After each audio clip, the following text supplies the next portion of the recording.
우리가 당연히 누려야 할 기본 권리, 바로 맑은 공기를 마시는 일이다.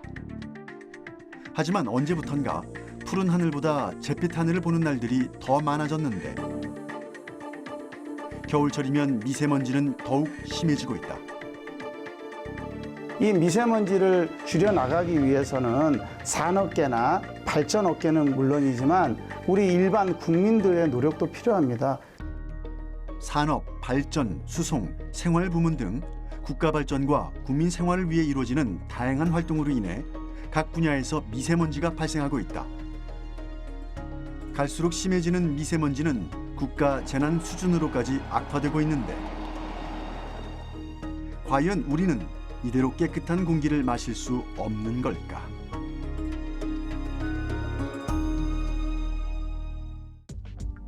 올해 한반도에 불어닥친 미세먼지는 사상 최악의 수준이었다. 3월엔 초미세먼지 농도가 관측 이래 최고치를 기록하는 등 대기 오염 문제가 갈수록 심각해지고 있는데 결국 지난 3월 11일 국회는 미세먼지로 인한 피해를 사회 재난에 포함시키는 법률안을 통과시켰다. 이에 따라 미세먼지와 기후변화 문제를 집중적으로 해결하기 위한 대통령 직속 기구인 국가기후환경회의가 출범하게 됐다. 전 국민의 생명과 건강을 위협하고 있는 문제이기 때문에 전 국민들의 의견을 반영해서 하는 것이 좋겠다. 이렇게 해서 여러분들을 모시게 된 겁니다. 그리고 미세먼지 문제를 보다 적극적으로 해결하기 위해서 성별, 연령별, 지역별 대표성을 가진 500명의 뜻 있는 시민들이 미세먼지 해결을 위한 국민 대표로 선발됐다. 미세먼지 여기 그 대책위원회에 왔을 때 과연 내가 무엇을 했을까 고민했었습니다. 근데 곰곰이 생각해 보니까는 내가 후세대한테 물려줄 것이 무엇이 있을까 생각할 때 물질로 남길 수도 없고 그다음에 내가 특별한 뭔가 있어서 할 수 있는 것도 아닌데 제가 할 수 있는 것들은 그래도 좋은 환경을 좋은 부모로부터 받은 좋은 환경을 잘 관리해서 그 후세대에 잘 전달해 주는 것이 저희 소명이지 않을까.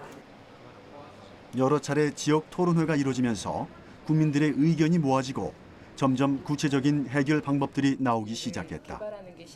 1, 2차 대토론회를 통해서는 미세먼지 단기 대책에 관한 심층적인 의견들이 나왔고 8가지 국민정책 제안으로까지 이어졌다. 장장 5개월간의 노력의 결과였다.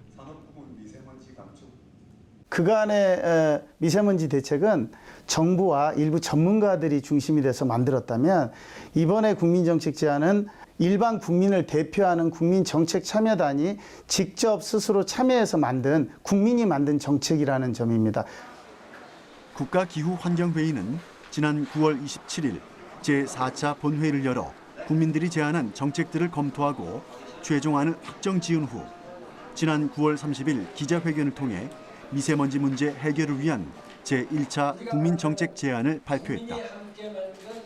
8가지 정책 제안 속에는 맑은 공기를 되찾고자 하는 국민들의 염원이 고스란히 담겨 있다. 이제부터 그 제안을 받아들이고 실천하는 일은 우리들이 함께 풀어나가야 할 과제다. 국민정책 제안은 산업부문, 발전부문, 수송부문, 생활부문, 예보 강화와 건강보호, 그리고 국제협력과 국민행동 실천 권고, 이렇게 총 8가지로 이루어져 있다.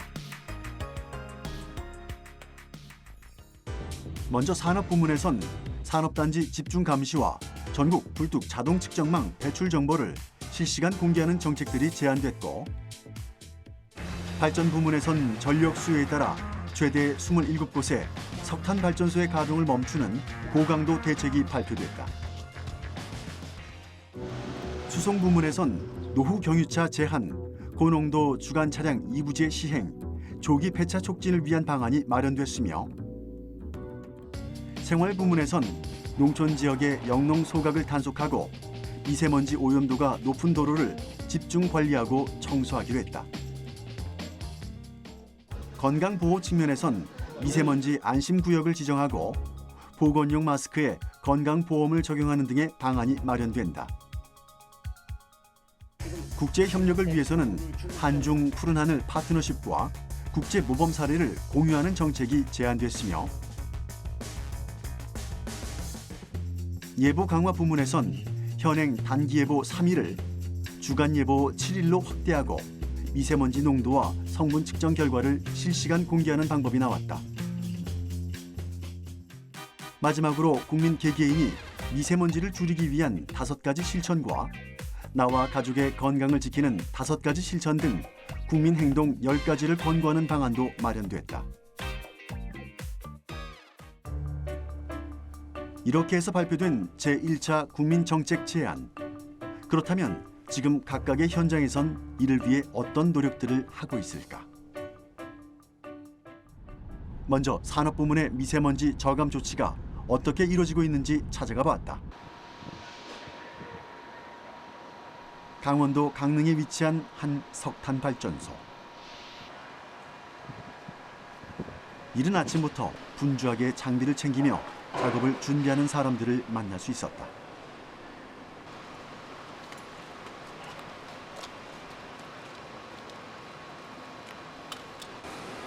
오늘은 굴뚝을 점검하는 날.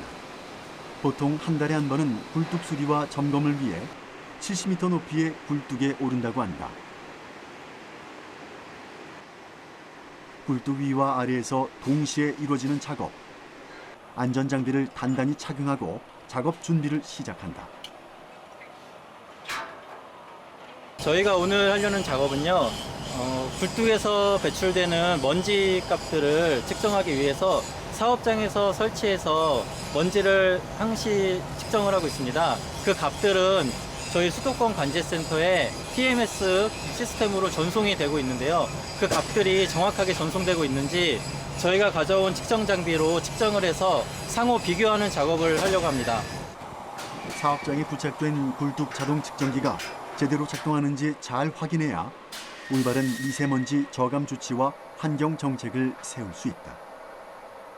굴뚝에서 배출되는 여러 가지 오염 물질들이 있는데요. 그 각종 측정기들로 그 값들을 측정을 해서 저희가 데이터들을 TMS 시스템으로 다 확인을 하고 있습니다. 그래서 배출 허용 기준을 초과하는지 아니면 초과하지 않는지 저희가 실시간으로 모니터링을 하고 있습니다. 배출 허용 기준을 초과했을 경우 관할 지자체로부터 행정 처분을 받게 되기 때문에 측정 시 세심한 주의가 필요하다. 먼저 굴뚝 위에서 시료 채취를 위한 프로브를 설치하면 굴뚝 밑에 있는 작업자는 모니터링을 위한 분석 장비를 설치한다. 이렇게 실시간으로 측정된 데이터는 관제센터로 전송되고 있다. 시료 채취와 데이터값 확인 모두가 중요한 작업이다. 굴뚝 자동 측정기기의 설치 조건, 성능 조건이 대기환경 공정 시험 기준에 적합한지 확인하는 작업을 거쳐야 됩니다. 수도권에서 관할하는 사업장만 43곳. 굴뚝으로 치면 100여 개가 넘는 곳에 데이터가 쌓이는 것이다.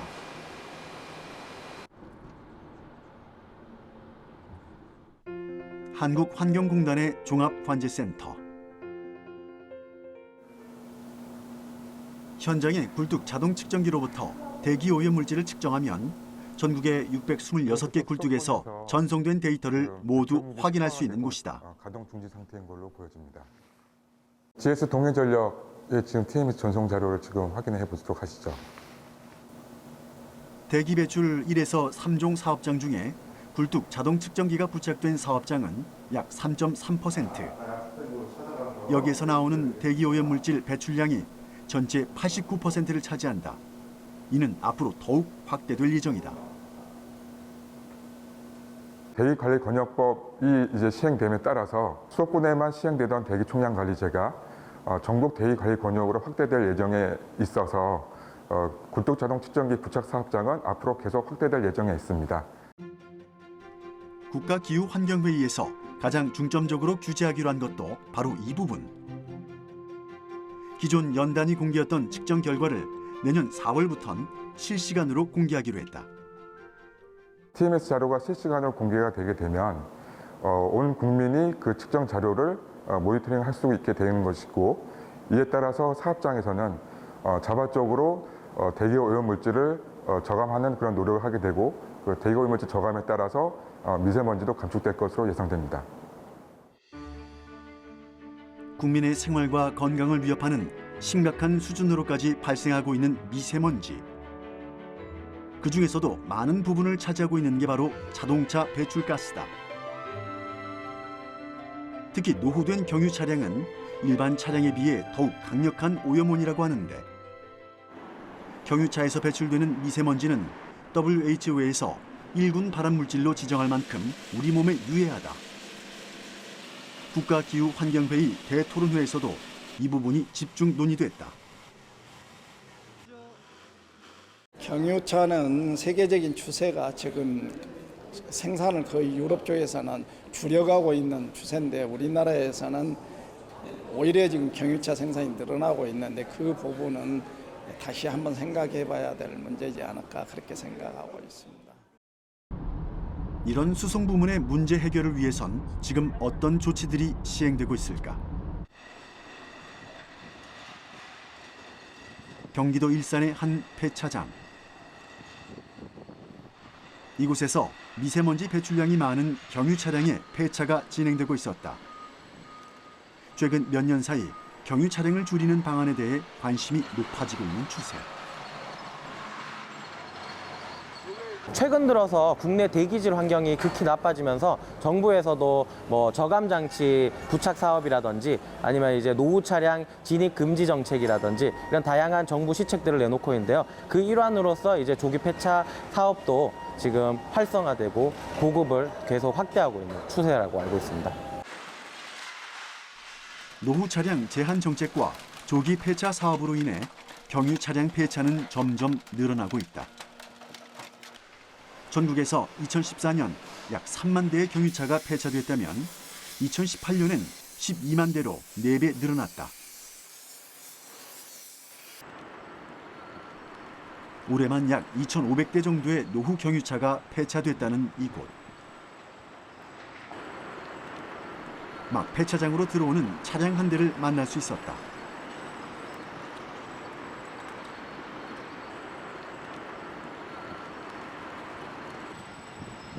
노후 경유차 조기 폐차 지원 사업에 신청했다는 한 시민의 차량이다. 외관상으론 아직 괜찮아 보이는 차량. 먼저 기초적인 차량 점검부터 이루어진다. 그녀는 왜 조기 폐차를 신청하게 됐을까? 제가 이걸 한 15년 이상 정도 탔는데 조기 폐차를 하러 왔거든요. 네. 그럼 이 조기 폐차를 어떻게 알고 이렇게 오시게 된 거예요? 아, 우편물을 받았어요. 시청에서. 우편물을 받아가지고 그 폐차하면은 이제 매매하는 것보다는 이제 고철비하고 뭐 지원해주는 금액이 있다고 하더라고요. 그래가지고 그게 좀 더 나은 것 같아서 그거 보고 해서 왔거든요. 관련 지자체에서 노후 경유 차량들을 선별해 폐차 권고 안내문을 보내면 차량 소유주가 폐차 신청을 하게 되고 폐차 후 차량 연식에 따라 보조금이 지원되고 있다.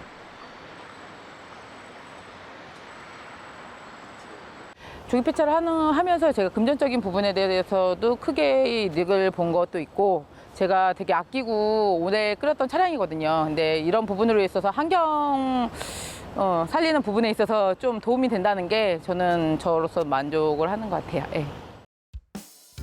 수도권 미세먼지 주요 오염원 1위인 경유 차량을 줄여나가기 위해 지난 2005년부터 시행된 노후 경유차 저공해 사업. 15년 동안 약 16만 5천 대가 조기 폐차됐다.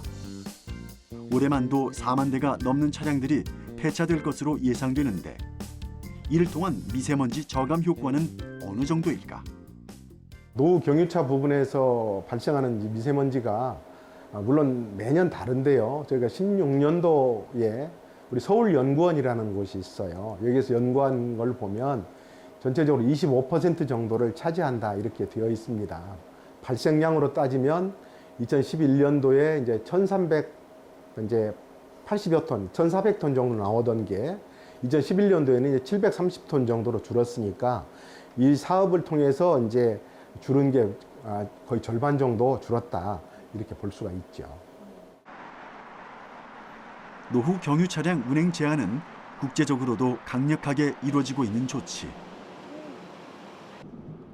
앞으로도 지속적인 정책과 노력이 필요한 부분이다. 언젠가부터 탁한 하늘을 보는 날이 많아진 현실. 잿빛 도시를 삼켜버린 뿌연 미세먼지로 마음 놓고 숨을 쉴 수 있는 날이 줄어들고 있다.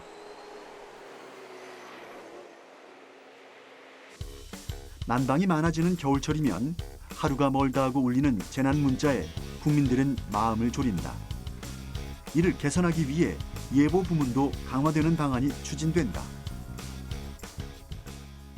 고농도 그 계절 관리 기간 동안에 보면 나쁨 발생 일수가 계속 증가하고 있고, 그다음에 최고 미세먼지 농도를 저희가 보면 올 19년 3월 5일 날 139까지 올라가는 최고 농도를 보였습니다. 그래서 그런 최고 농도를 줄이고 나쁨 발생 일수를 최소화시키고자 하는 노력이죠. 그렇다면 미세먼지는 어떻게 측정되고 예보되고 있을까? 이를 알아보기 위해 찾아간 곳은 수도권 대기오염 집중측정소다. 옥상에 마련된 알 수 없는 장치들이 가장 먼저 보였는데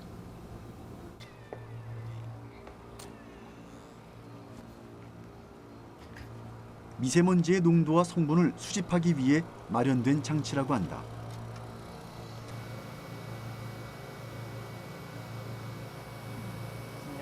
연구소님 지금 이 장치는 어떤 장치인가요? 이 장치는 미세먼지를 채취하는 장치이고요.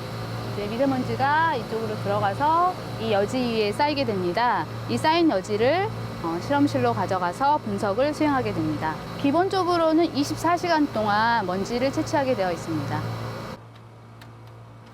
미세먼지 측정을 위한 가장 기본적인 장치. 24시간 동안 여지 위에 쌓인 미세먼지를 토대로 미세먼지의 성분을 분석하게 된다.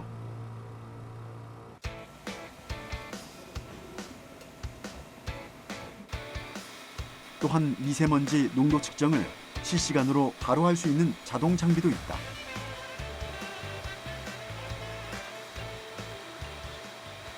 옥상에서 본 장비는 24시간 동안 여지에 미세먼지를 채취해서 성분을 분석하기 위한 장비이고요. 이 장비는 자동 장비로서 1시간마다 미세먼지 농도를 측정할 수 있는 장비입니다. 이렇게 측정된 미세먼지 필터는 국립환경과학원으로 보내져 종합적인 성분 분석을 거치게 되고 이 정보를 다시 자동기계 컴퓨터가 분석해 대기질 통합 예보센터로 보낸다.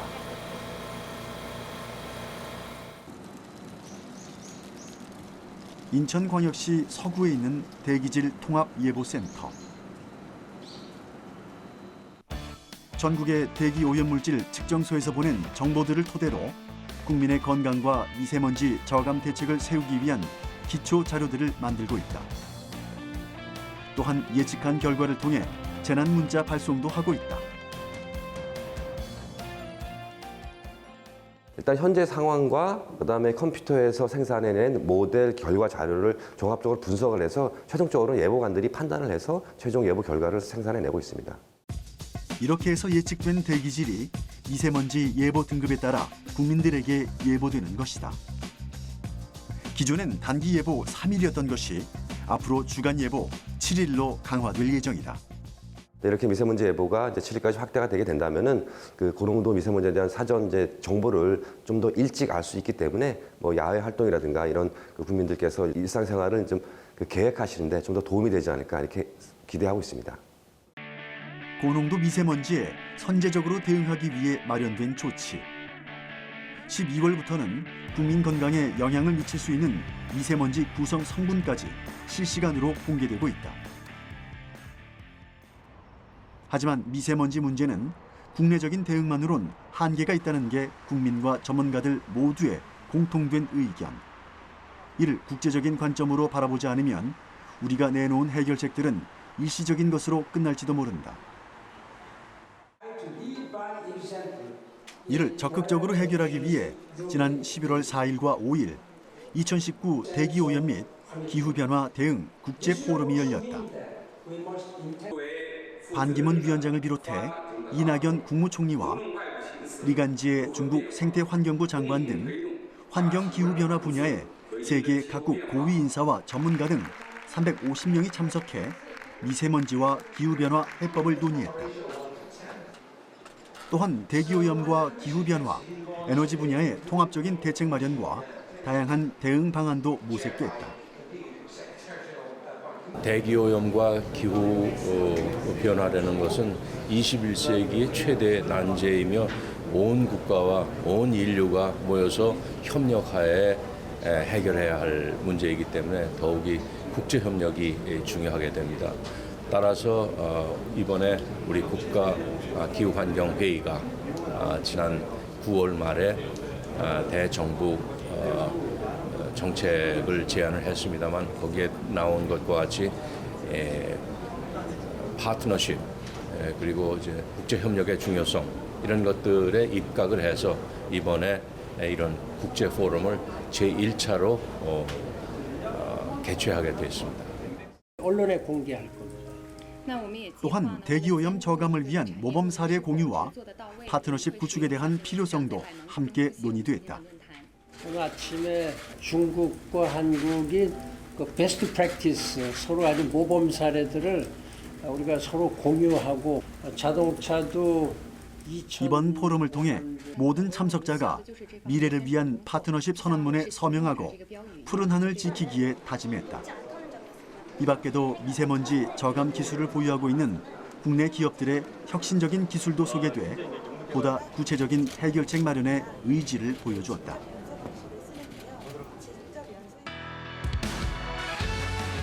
대기오염과 기후변화, 미세먼지 저감 같은 문제는 누구 한 사람의 힘으로는 결코 해결할 수 없다.